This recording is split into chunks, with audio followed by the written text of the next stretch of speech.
He smashed the cake I'd bought for him right off the table, frosting exploding across the patio tiles. My brother looked at the mess, then locked eyes with me and sneered, "Eat it off the ground." The whole backyard went silent for half a second, then erupted in laughter. My stepmom cut through the noise, voice ice cold. "I'm erasing your name from the family." My dad just stared at the grill. "I'm Bailey Lawson, 25, and that was the moment everything changed. I didn't yell. I didn't cry. I set the knife down, walked past the table, and got in my car. Aunt Helen slipped into the passenger seat without a word. As the string lights faded in the rear view, my phone buzzed once, then kept buzzing. By midnight 58, missed calls. Before we get into what happened next, smash that like button, subscribe if you haven't, and drop a comment. Where are you watching from? And have you ever had to cut ties with family? Your story might help someone else. Aunt Helen rode shotgun the entire 4-hour drive back to Raleigh. The highway stretched dark ahead, headlights cutting through the night while the radio stayed off. She broke the silence, first voice, steady but low. "You know this isn't new, Bailey. They've been pulling this for years." I kept my eyes on the road, fingers tight on the wheel. Helen shifted in her seat, pulling a water bottle from the door pocket. "Remember when Landon wanted that dirt bike? Your dad put it on your credit card, the one meant for emergencies. You paid it off while he wrecked it in weeks." I nodded once. She wasn't telling me anything I hadn't lived, but hearing it out loud sharpened the edges. "And the down payment on the beach house," she continued, twisting the cap off her bottle. "You co-signed because Robert said it was temporary, just until Lindsay's business picks up." That promise aged like milk. The exit sign for Raleigh glowed ahead. I flicked the blinker and merged right. Helen leaned back, staring at the ceiling. "They treat you like an ATM with a pulse. Landon gets the new SUV because he needs reliable transport. Meanwhile, you're still driving the same sedan from back then." We pulled into my apartment complex just after the drive ended. The lot was quiet, security lights buzzing overhead. I killed the engine and sat there a moment. Helen unbuckled but didn't move to get out. "You don't owe them your future," she said. "Not one more dollar." Inside, the place felt cooler than usual. I dropped my keys on the counter, kicked off my shoes, and headed straight for the office nook. Helen followed, flipping on the lamp. My laptop woke with a soft chime. I opened the folder labeled Family Finances, a spreadsheet I'd updated religiously every month. The numbers stared back, cold and clear. First tab, mortgage payments, the beach house in Virginia Beach. 4 bedrooms, ocean view, the one they called the family retreat. I'd co-signed because Dad promised it would build my credit. Monthly payment, $2,400. My share, $800, wired automatically on the first. Over the years that piled up. But I'd overpaid during tax season, covering shortfalls when Lindsay's boutique had a slow quarter. Grand total, extra $21,000. Second tab, auto loan. Landon's SUV, black, fully loaded, the one he demanded after totaling his last car. Dad asked me to co-sign just to get him approved. Interest rate locked at 4.9%, monthly $512.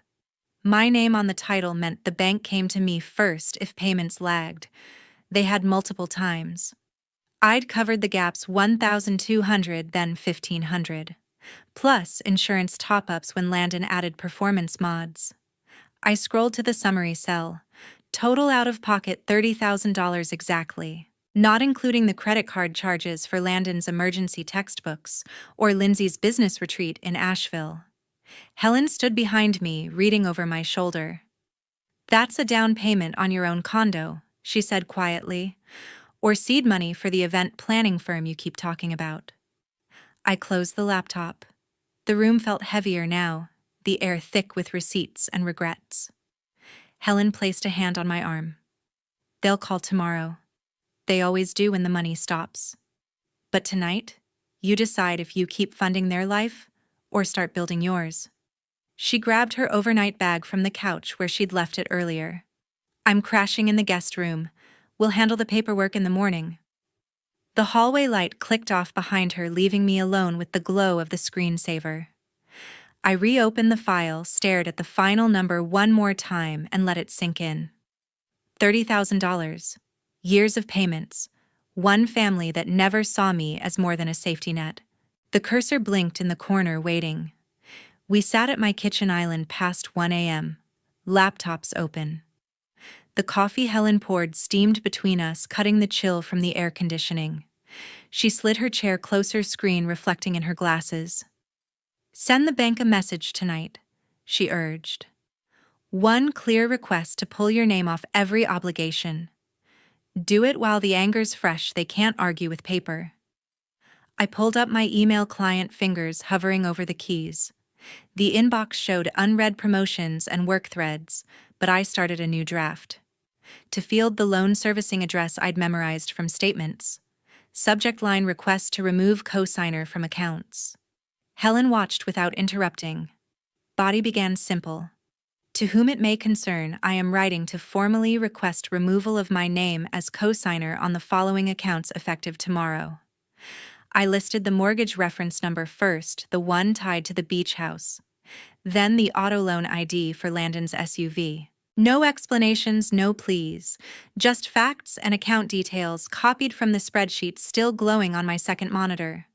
Helen nodded approval. Add a line about misrepresentation, she suggested. You agreed under the understanding these were short-term bridges. The terms changed without your consent. I typed it in wording crisp. Initial agreement specified temporary support. Continued reliance constitutes material change requiring my release. Attachment section: I scanned my driver's license, the original cosign documents, and a utility bill for proof of address. Everything the bank might demand to process fast. Helen leaned in again. CC your personal banker if you have one. Lights a fire. I added Mr. Kane's email from a business card tucked in my wallet. The message looked professional, detached, unbreakable. I read it aloud, once voice flat. Helen gave a thumbs up. That's the sound of chains breaking. My cursor moved to send. One click and the whoosh confirmed delivery. The screen flashed. Message sent. Helen closed her laptop with a snap. You're free now. She stood, stretching her back against the counter edge. They'll wake up to an empty safety net. Let them figure out the fall. I stared at the confirmation page, the sent folder timestamp locking the moment. The weight in my chest shifted, not gone, but lighter. Helen rinsed her mug in the sink water, running steady. Sleep, if you can. Tomorrow the phone starts. She disappeared down the hall guest room door, clicking shut. Alone again, I refreshed the inbox out of habit. Nothing yet. The apartment hummed with fridge noise and distant traffic. I powered down both machine screens, going black. The email sat in cyberspace, irreversible, obligations severed, with a subject line and a click. I left the island, flipping off the kitchen light. The hallway felt longer, shadows softer. In my room, I set an alarm for the bank's opening hour. Sleep came slow, but it came unburdened for the first time in years. My phone screen lit up like a fire alarm before sunrise. Notifications stacked in a frenzy: 58 missed calls, all from Virginia Beach numbers. I swiped open the log, thumb scrolling through the chaos. Lindsay dominated the list, her name repeating in clusters of 5 or 6 attempts. Landon sprinkled in between his contact photo, a smug grin from last Christmas. Robert's calls came singly, spaced like afterthoughts. Voicemail icon pulsed red. I tapped play on the first from Lindsay, volume low. Her voice exploded through the speaker, shrill and accusing. You think you can just vanish and ruin everything? That house is our home. Fix this now. The message cut at 30 seconds, auto hang up. Next one picked up mid-rant. Selfish brat, always playing victim.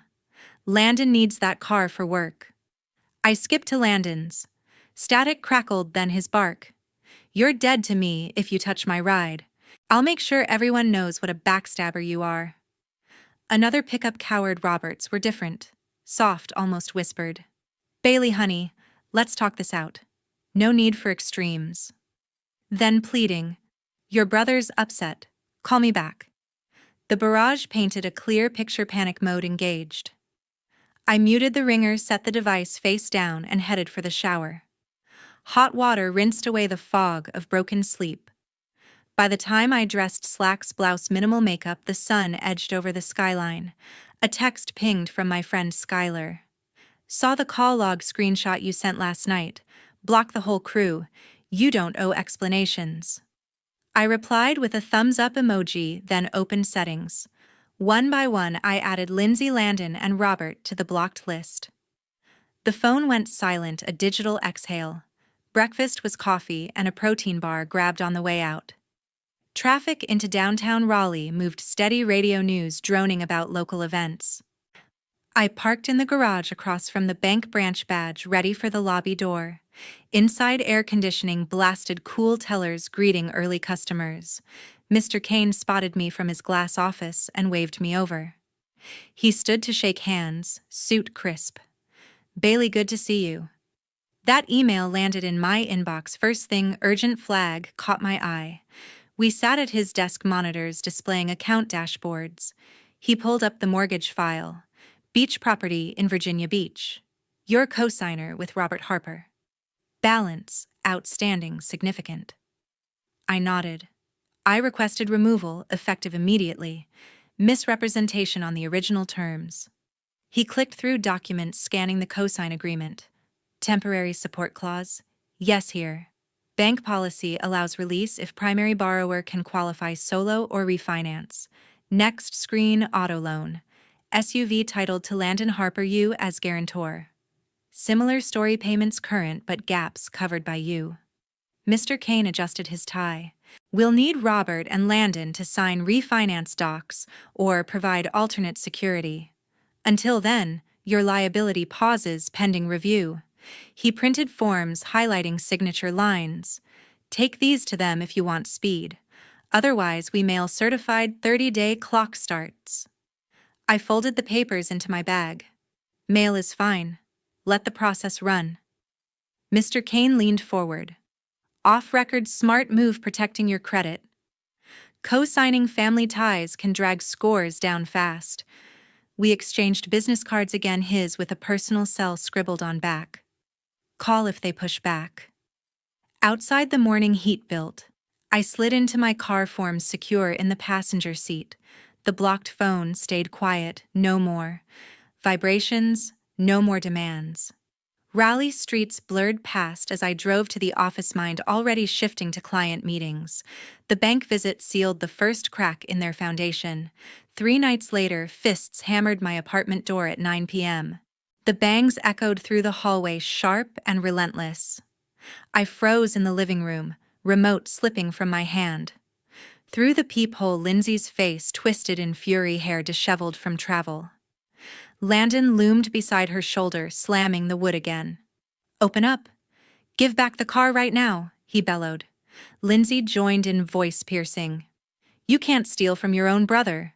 That SUV is his lifeline." Another thud rattled the frame. Neighbors' doors cracked open down the corridor, curious eyes peering out. I stepped back, heart racing but steady. Helen had driven home to her place in Durham that morning, no backup tonight. Their demands escalated. Landon kicked the baseboard. "I flew all the way here, think you can hide?" Lindsay pounded with both palms. "Police will hear about this theft." The irony stung, but I grabbed my phone from the coffee table. Dialed 911, speaker on low. "Raleigh PD, non-emergency." The operator answered. I whispered my address, explained uninvited guests refusing to leave. "Officers en route," she confirmed. Outside, the racket continued. "Sign the papers or else," Lindsay shrieked. Landon rattled the knob. "You're destroying our family." Lights flicked on in adjacent units. A baby cried somewhere. I stayed silent behind the deadbolt, watching the clock tick. Sirens grew distant, then closer, red-blue flashes painting the walls through the blinds. 2 patrol cars pulled into the lot. Officers approached, flashlights cutting the dark. "Step away from the door," one commanded. Lindsay spun, arms flailing. "She's holding property that belongs to my son." The cop held up a hand. Ma'am, lower your voice. This is private residence. Landon protested. We just need her signature. The second officer checked IDs, radioed dispatch. Trespass warning issued. Leave the premises or face arrest. Lindsay's face reddened. This is harassment. But the officers stood firm, guiding them toward the elevator. Vacate now. Footsteps retreated, muffled arguments fading. A knock followed, gentle. Raleigh PD, ma'am. All clear. I opened to the lead officer, badge gleaming. He handed an incident card. They're banned from the property. Call if they return. I thanked him, locked up triple. The complex settled back to quiet. I texted the leasing office about the disturbance, attached the card number. Adrenaline ebbed, leaving exhaustion. Couch cushions welcomed me as I replayed the scene. Flying in from Virginia Beach, desperation on full display. The bank forms sat unsigned in their luggage, now useless without my cooperation. I brewed chamomile steam, rising calm. The door stood solid, a barrier they couldn't breach. Helen's earlier words echoed, no more access. Police escort sealed that promise. Tomorrow would bring fallout, but tonight the apartment remained mine, peaceful, protected. Morning coffee was interrupted by group chat notifications. The mug paused halfway to my lips as the family thread exploded with pings. Lindsay had posted a novel-length rant tagging everyone from cousins to old neighbors. Bailey ruined her brother's birthday party, and now she's trying to steal our home. Screenshots of the cake mess followed, angled to hide the smirk on Landon's face. More messages flooded in. She accused me of abandoning family in crisis and hoarding resources while we struggle. Emojis of crying faces and broken hearts punctuated every line. Landon chimed in with a voice note. She's jealous of my success, always has been. Relatives liked replied with shocked faces, some adding prayers for healing. I set the cup down, steam curling untouched. The smear campaign unfolded in real time, painting me as the villain who crashed a celebration and evicted them. No mention of co-signed debts or years of payments. Just selective outrage. Skylar's private message popped up separately. Forwarding what she's blasting, thought you'd want the full picture. Attached were captures of Lindsay's posts, timestamps fresh. One showed the beach house exterior, captioned, "Soon homeless because of greed." Another zoomed on the SUV. My son's only transport gone. I archived the thread without responding. Blocked users couldn't see my silence, but it protected my feed. Work laptop sat open on the dining table, calendar reminding of a 9:30 stand-up. I drafted an email to my manager, Ms. Vargas. Subject, quick heads up on personal matter. Hi, Ms. Vargas. A family boundary issue has escalated online. It won't impact my deliverables or availability. Everything remains on track for the quarterly events. Appreciate your understanding if any odd calls come through. Best, Bailey. Short, professional, proactive. I hit send before a second-guessing tone. Her reply arrived within minutes. Thanks for the note. Focus on work, HR has your back if needed. Relief settled in. The group chat kept buzzing in the background, but muted now. I scrolled Skylar's forwards once more, noting patterns. Lindsay looped the same phrases, building a narrative for sympathy. Cousins piled on with, "How could she?" and prayers for you all. No one asked my side. I closed the app, pushed the phone aside. Breakfast shifted to yogurt and fruit fuel for the day ahead. Client proposals waited in drafts, venue contracts needing signatures. The online drama felt distant, contained to pixels. Mid-morning, Skylar called. Their live streaming pity now want me to monitor. I declined. Let it burn out. Energy better spent on real projects. She laughed. Boss move. By lunch, the posts slowed. Likes plateaued, comments thinned. The algorithm would bury it soon. I stepped out for a walk around the block, fresh air clearing residual tension. Raleigh's sidewalks bustled with professionals, none aware of the digital storm. Back at my desk, focus sharpened. Event timelines aligned, budgets balanced. The email to Ms. Vargas drew a line work untouched by chaos. Family ties frayed further with every public lie, but my foundation stayed solid.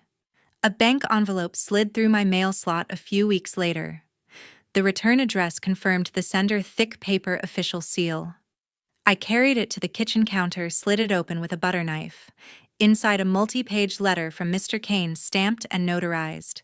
The cover sheet read, "Full release of cosigner liability. Mortgage section first account closed to my name, primary borrower, now solely responsible." Auto loan followed, guarantor status terminated, title transfer pending refinance. No further obligations, no recourse claims. I scanned the fine print, effective date matched my original request. Signatures from bank officers lined the bottom, dates fresh. A sticky note from Mr. Kane, "Congratulations on protecting your future. Call with questions." His direct line scribbled below. Spreadsheet open on my laptop, I navigated to the budget tab. 2 recurring lines glowed red: mortgage contribution, vehicle payment. Highlight delete cells blanked out. The monthly surplus jumped 3 figures, breathing room I hadn't felt in years. Phone buzzed with a work notification. Ms. Vargas forwarded an internal memo: promotion announcement. Bailey Lawson to senior event planner, effective immediately. Salary bump, expanded team, corner office on the 3rd floor. The timing aligned perfectly. Performance reviews closed last quarter, my portfolio leading revenue growth. I printed the release letter, filed it in a new folder labeled Closed Chapters. The deleted budget lines left a clean slate, numbers realigned toward savings goals. Emergency fund target hit sooner, travel fund seeded. Colleagues flooded Slack with congrats emojis. Skylar sent a gif of champagne popping. "Told you karma works fast." I replied with a simple thanks, focus shifting to upcoming galas. Mr. Kane's note prompted a quick call. "Documents look solid, anything else required?" He confirmed, "No. Primary parties notified, they'll need to qualify independently now." The line went quiet a beat. Smart decision. Hanging up, I archived old statements, shredded outdated receipts. Digital cleanup mirrored the physical accounts, unlinked alerts silenced. The promotion email detailed new responsibilities, larger venues, celebrity clients, international scouting trips. Evening brought takeout and a quiet toast with sparkling water. The apartment felt lighter, walls echoing possibility. Deleted expenses funded the first contribution to a retirement match I'd skipped before. Team meeting the next day introduced my title officially. Handshakes, business cards updated. Projects stacked higher but manageable with the raise. The release letter stayed tucked in my briefcase, a silent victory. Budget app synced across devices, graphs trending upward. No more shortfalls, no surprise gaps. The promotion sealed professional assent. The discharge freed personal finance. 2 wins, 1 envelope. 1 year after Landon's backyard, 22nd, an unknown text pinged. The screen lit during a client dinner in Charlotte, number unlisted, area code, Virginia Beach. Message simple: "I'm sorry for everything. Sender Landon." I excused myself from the table, stepped onto the hotel balcony. Public records had trickled updates over months. The beach house entered foreclosure proceedings after missed payments stacked. Auction notice posted, online bids low. SUV repossessed from a strip mall lot, towing company photos showed it hooked and gone. Lindsay filed divorce papers citing financial ruin, documents sealed but leaked through mutual contacts. Robert moved to a 1-bedroom rental. Landon couch surfed with college buddies. The empire built on my credit crumbled without the foundation. The apology hung there, no follow-up questions or pleas. I stared at the words, thumb hovering. No anger surged, no satisfaction either, just closure. Delete thread, block number. The screen dimmed to black. Back inside, conversation flowed about venue contracts. My role as senior event planner expanded, overseeing multi-million budgets, negotiating with vendors nationwide. Savings grew quarterly, travel rewards redeemed for solo trips. Skylar joined one to Asheville, toasting independence. The text marked an endpoint, not a bridge. Boundaries drawn that night in the kitchen held firm. They weren't barriers to punish, but gateways to peace. Family redefined by choice, not obligation. Looking back, the cake smash sparked liberation. Every deleted line item, every ignored call, every police report built resilience. Viewers facing similar ties might hesitate fear, guilt, or backlash. But enforcing limits protects sanity finance's future. One decision shifted trajectory. From co-signer to senior leader, from enabler to empowered. The apology arrived too late to matter. Proof consequences teach what words cannot. Boundaries aren't walls. They're doors to the life you deserve. Open yours without apology.